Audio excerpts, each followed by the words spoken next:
Hi friends, மாயா சீனு சீரியலை பற்றி தான் நம்ம இந்த வீடியோக்குள்ளே நம்ம பார்க்க போகிறோம். வாங்க நம்ம வீடியோக்குள்ளே போகலாம்.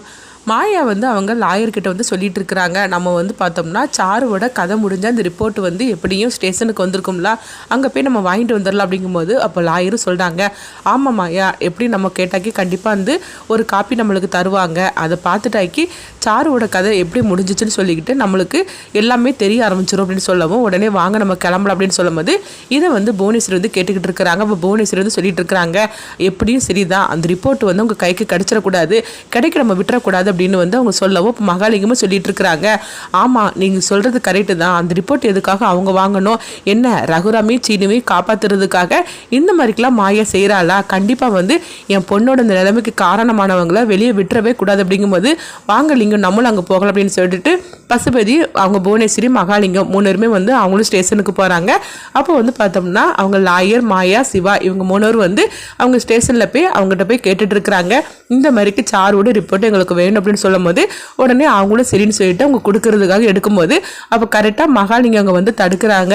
என் பொண்ணோட ரிப்போர்ட்டை இவங்ககிட்ட கொடுக்கக்கூடாது அப்படின்னு சொல்லவும், நீங்கள் யார், எதுக்காக இப்படி பேசிட்டு இருக்கிறீங்க அப்படின்னு சொல்லி கேட்கும்போது, நான் தான் சாருவோட அப்பா, என் பொண்ணோட இந்த நிலைமைக்கு காரணமே இந்த குடும்பம் தான், அந்த குடும்பத்தில் உள்ள அந்த 2 பேரையும் காப்பாற்றுறதுக்காகத்தான் இவங்க அந்த ரிப்போர்ட்டை கேட்டுட்டு இருக்கிறாங்க, அதனால அந்த ரிப்போர்ட்டை நீங்கள் கொடுக்கக்கூடாது அப்படின்னு சொல்லி தடுக்கவும், அப்போ போலீஸ்காரங்க சொல்கிறாங்க, அங்கே பாருங்கள், என்ன கொடுக்கக்கூடாதுன்னு சொல்லி தடுக்கிறதுக்கு உங்களுக்கு எந்த உரிமையும் கிடையாது. அதே மாதிரிக்கு இந்த கேஸில் 2 பக்கமும் வாதாடக்கூடிய வக்கீல் கேட்டாக்கி நாங்கள் கொடுத்து தான் ஆகணும், அதுதான் எங்களுடைய ரூல்ஸு, அதனால் இந்த ரிப்போர்ட்டை நான் கொடுக்க தான் செய்வேன் அப்படின்னு சொல்லிட்டு அந்த ரிப்போர்ட்டை அவங்க கொடுக்கவும், இதை பார்த்ததுமே மாயாவும் சிவாவும் ரொம்பவே சந்தோஷப்பட்டுட்டு இருக்கிறாங்க.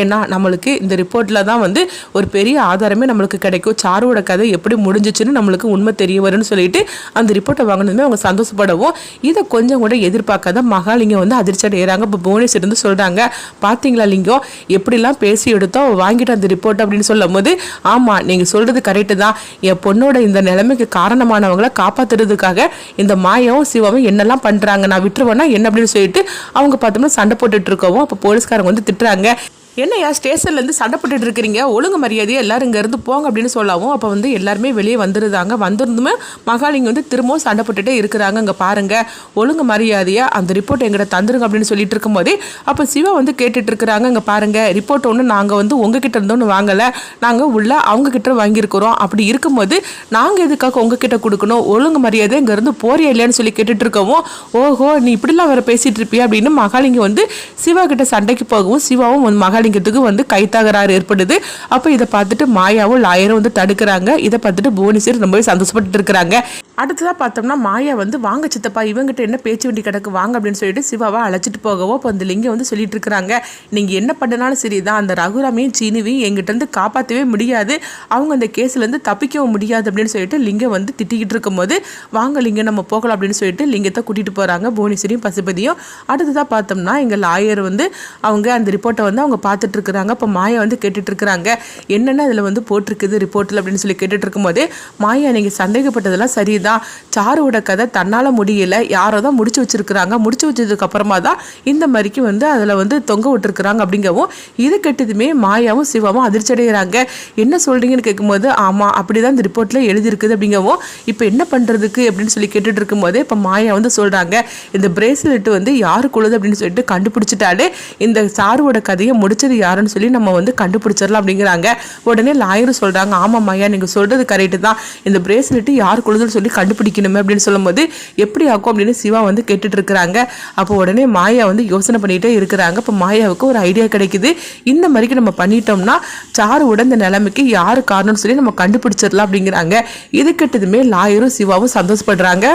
மாயா நீ சொல்கிறது கரெக்டு தான் மாயா, இப்படி மட்டும் நம்ம செஞ்சிட்டோம்னா கண்டிப்பாக கண்டுபிடிச்சிடலாம் அப்படின்னு சொல்லவோ, அண்ணனும் சீனுவும் இதை பண்ணலைன்னு சொல்லிக்கிட்டு நம்ம கோர்ட்டில் நீதிபதிகிட்ட நிரூபிச்சிடலாம் அப்படின்னு அவங்க சிவா சொல்லிட்டு இருக்கும்போதே இப்போ லாயரும் சொல்கிறாங்க, ஆமாம் இந்த ஆதாரம் கிடச்சிருச்சுன்னா நம்ம அவங்க 2 பேரும் தப்பு பண்ணதுன்னு சொல்லிக்கிட்டு நம்ம நிரூபிச்சிடலாம். அது மட்டும் இல்லாமல் தப்பு பண்ணனவங்க வெளியே இருக்கும்போது எதுவுமே செய்யாத நிரபராதி 2 பேரும் உள்ளே இருக்கக்கூடாது அப்படின்னு சொல்லிட்டு இருக்கவும், உடனே மாயா சிவா கிட்ட சொல்கிறாங்க, சித்தப்பா வாங்க நம்ம உடனடியாக அந்த ஆதாரத்தை நம்ம எப்படியாவது எடுக்கணும், அதனால நம்ம வந்து இதை வந்து செயல்படுத்தலாம் அப்படிங்கும்போது அப்போ லாயரும் சொல்லிட்டு இருக்கிறாங்க, எவ்வளோ சீக்கிரம் நீங்கள் இந்த ஆதாரத்தை வந்து கண்டுபிடிக்கிறீங்களோ அவ்வளோ சீக்கிரமாகவே வந்து நம்ம இந்த கேஸை நம்ம முடிச்சிடலாம். அது மட்டும் இல்லாமல் சாருவோட கதையை முடித்தவங்களை கண்டிப்பாக வந்து நம்ம இந்த வெளி உலகத்துக்கு கொண்டுட்டு வரணும் அப்படிங்கவும் அப்போ மாயாவும் சொல்கிறாங்க. லிங்கம் வந்து அந்த புவனேஸ்வரியை எவ்வளோ நல்லவன்னு சொல்லிட்டு வந்து நம்பிட்டு அவங்க கூட இருந்துட்டு இருக்கிறாரு. ஆனால் அவருக்கு ஃபஸ்ட்டு நம்ம வந்து உண்மையை உணர்த்தணும் அப்படின்னு சொல்லிட்டு இருக்கவும், சரி சார் நாங்கள் இங்கேருந்து கிளம்புறேன்னு சொல்லிட்டு மாயாவும் அதுக்கப்புறமா சிவாவும் அங்கேருந்து கிளம்புறாங்க. அடுத்தங்க பார்த்தோம்னா ஜானகி தான் காட்டுறாங்க. ஜானகி வந்து அவங்க சாமிக்கிட்ட இருந்து அவங்க அழுதுகிட்டு இருக்கிறாங்க. கடவுளே எப்படியாவது வந்து சாரோட நிலைமைக்கு யார் காரணம் அப்படின்னு சொல்லிக்கிட்டு மாயா கண்டுபிடிக்கிறேன்னு சொல்லிட்டு போயிருக்கிறா. எப்படியாவது அவள் கண்டுபிடிச்சிருவான்னு எனக்கு நம்பிக்கை இருக்குது. அதே மாதிரிக்கு என் புருஷனும் சீனும் வந்து நிரபராதுன்னு சொல்லிக்கிட்டு அவங்க வெளியே வந்துடணும் அப்படின்னு சொல்லி அவங்க சாமி கும்பிட்டு இருக்கிறாங்க. ஏன் தான் என் குடும்பத்துக்கு மட்டும் எப்படியாவது ஏதாவது ஒரு பிரச்சனை வந்துக்கிட்டே இருக்கோ தெரியல. ஆனால் சாரு வந்து உண்மையிலே சொல்லப்போனால் அவர் நல்ல பொண்ணு தான். ஆனால் அவளுக்கு இந்த மாதிரிக்கு ஒரு நிலைமை வந்திருக்க கூடாது. அவளுக்கு உண்மையிலே சொல்ல போனாக்கி பத்மாவும் பார்வதி மகாலிங்கம் அவங்க 3 பேரும் வந்து அவளுக்கு ஒரு நல்ல புத்தியை சொல்லி வேற ஒருத்தருக்கு கூட கல்யாணம் பண்ணி வச்சிருக்கலாம். ஆனால் சீனுவை கல்யாணம் வைக்கிறேன்னு சொல்லிக்கிட்டு அவளை ஆசையை மூட்டியே அந்த பொண்ணோட வாழ்க்கையை நாசம் பண்ணிட்டாங்க அப்படின்னு சொல்லிட்டு ஜானகி அழுதுட்டு இருக்கும்போது அப்போ தனா வந்து சொல்லிட்டு இருக்கிறாங்க, அம்மா அழாதீங்கம்மா, உங்கள் உடம்புக்கு ஏதாவது ஆக போகுது அழாதீங்கம்மான்னு சொல்லிட்டு இருக்கிறாங்க. அப்போ மணி வந்து ஜானகிட்ட சொல்லிட்டு இருக்கிறாங்க, ஆமாம் தங்கச்சி நீ சொல்கிறதெல்லாம் உண்மை தான். என் பொண்டாட்டி பத்மா இருக்கால அவள் தான் உண்மையிலே இந்த சாருவோட நிலைமைக்கு முக்கிய காரணம். அவள் தான் சீனுவை உனக்கு கல்யாணம் பண்ணி வைக்கிறேன்னு சொல்லி சாருவோட மனசில் இந்த அளவுக்கு அவள் ஆசையை தூண்டி வச்சுட்டா அப்படின்னு சொல்லவும் உடனே வந்து ஜானகி சொல்கிறாங்க, எப்படி என்ன நடந்தாலும் சரி தான், ஆனால் சாரு நம்மளை விட்டுட்டு போயிட்டா அது எனக்கு உண்மையிலே வந்து எங்களுக்கு வருத்தமாக தான் இருக்குது. என்னை விட அவர் அதை நினச்சி ரொம்பவே குற்ற உணர்ச்சியில் இருந்துட்டு இருக்கிறாரு. சாருக்கு ஒரு நல்ல வாழ்க்கை அமைச்சு கொடுக்கணும்னு சொல்லி தான் அவர் எதிர்பார்த்தார். ஆனால் இப்படிலாம் நடக்கும்னு சொல்லி கொஞ்சம் கூட எதிர்பார்க்கவே இல்லை அப்படின்னு சொல்லிக்கிட்டு அழுதுட்டு இருக்கவும், என்ன பண்ணுறதுக்குமா, அதாவது இந்த மாதிரிக்கு தப்பு பண்ணனவங்களுக்கு தண்டனை கிடைக்கத்தானே செய்யும், அதுதான் கிடைச்சிருக்குது அப்படின்னு சொல்லவும், என்ன சொன்னாலும் சரி தான், ஆனால் சாரு வந்து வாழக்கூடிய ஒரு பொண்ணாக்கு அப்படின்னு ஜானகி வந்து சாருவை நினச்சி அவங்க வருத்தப்பட்டு இருக்கவும், அப்போ தனா சொல்கிறாங்க, அம்மா நம்ம என்னம்மா பண்ணுறதுக்கு அப்படின்னு சொல்லும்போது அவள் உடனே அடுத்து பார்த்தோம்னா சரிம்மா வாங்க நம்ம வீட்டுக்கு போகலாம் அப்படின்னு சொல்லிட்டு அவங்க வீட்டுக்கு கிளம்பி வராங்க. அடுத்தது அங்கே பார்த்தோம்னா ரமணி பாட்டியை தான் காட்டுறாங்க. அப்போ ரமணி பாட்டி வந்து கேட்டுட்டு இருக்கிறாங்க, என்ன ஜானகி என்னாச்சு அப்படின்னு சொல்லி கேட்டுட்டு இருக்கவும் அப்போ வந்து ஜானகி நடந்ததெல்லாம் சொல்றாங்க. இதை கேட்டதுமே பத்மாவும் பார்வதி அதிர்ச்சி அடைகிறாங்க. என்னது சாரு கையில் ஒரு ஆம்பளையோட பிரேஸ்லெட் அப்படின்னு சொல்லிட்டு அவங்க அதிர்ச்சி அடையவும் அப்போ பத்மா வந்து அவங்க சொல்லிட்டு இருக்கிறாங்க, அதாவது அண்ணன் கையிலையும் சரி சீனும் கையிலையும் சரி பிரேஸ்லெட்டாக அவங்க போடுறதே கிடையாது. அப்படி இருக்கும்போது இது யாருடைய பிரேஸ்லெட்டாக இருக்கும், அதுவும் ஒரு ஆம்பளையோட பிரேஸ்லெட்னு வேற சொல்லிட்டு இருக்கிறாங்க. அப்போ அது யாருடையதாக இருக்கும் அப்படின்னு சொல்லிட்டு பத்மா வந்து யோசிச்சுட்டு இருக்கும்போது அப்போ பார்வதி நினைக்கிறாங்க, அப்போ சாரு கையில் வந்து பிரேஸ்லெட் இருந்தது யாருக்குள்ள தான் இருக்கும்னு சொல்லிட்டு அவங்க யோசனை பண்ணிட்டு இருக்கும்போது அடுத்தது பார்த்தோம்னா மாயாவும் சிவாவும் வந்துருந்தாங்க. வந்ததுமே என்னாச்சு அப்படின்னு சொல்லி கேட்டுட்டு இருக்கும்போதே உடனே வந்து மாயாவும் சிவாவும் சொல்கிறாங்க, ஆமாம் பெரியம்மா நம்ம நினச்ச மாதிரிக்கு வந்து சாருவோட கதை அவளே வந்து முடிச்சுக்கிடல, யாரோ ஒருத்தங்க தான் முடிச்சு வச்சிருக்கிறாங்க, அப்படி தான் இந்த ரிப்போர்ட்டில் இருக்குது அப்படின்னு சொல்லவும் இது கிட்டதுமே ஜானகி எல்லாருமே அதிர்ச்சி அடைகிறாங்க. என்ன மாயா நீ சொல்கிற அப்படிங்கும்போது, ஆமாம் பெரியம்மா எல்லாமே உண்மை தான், ஏதோ யாரோ ஒருத்தங்க தான் வந்து சாருவோட கதையை திட்டமிட்டே முடிச்சுட்டு நம்ம மேலே பழி சுமத்தி இருக்கிறாங்க அப்படின்னு சொல்லவும் இதை கிட்டதுமே ரமணி பாட்டி வந்து அவங்க அழ ஆரம்பிச்சிருந்தாங்க.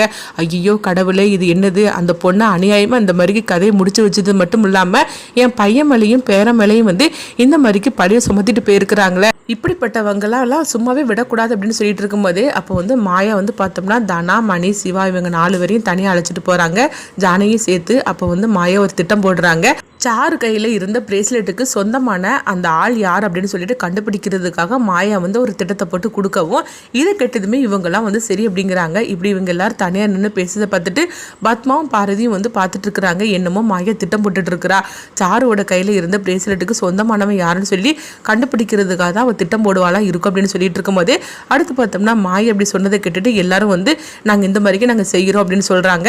மாயா என்ன திட்டத்தை போட்டு கொடுத்தாங்க அவரை கண்டுபிடிக்கிறதுக்காக, அடுத்து என்ன நடக்க போகுது, ரகுராமி சீனுவி நிரபராதி நிரூபிக்கிறதுக்கு மாயா என்னெல்லாம் பண்ண போகிறாங்கன்னு சொல்லி நம்மளும் வெயிட் பண்ணி பார்க்கலாம்.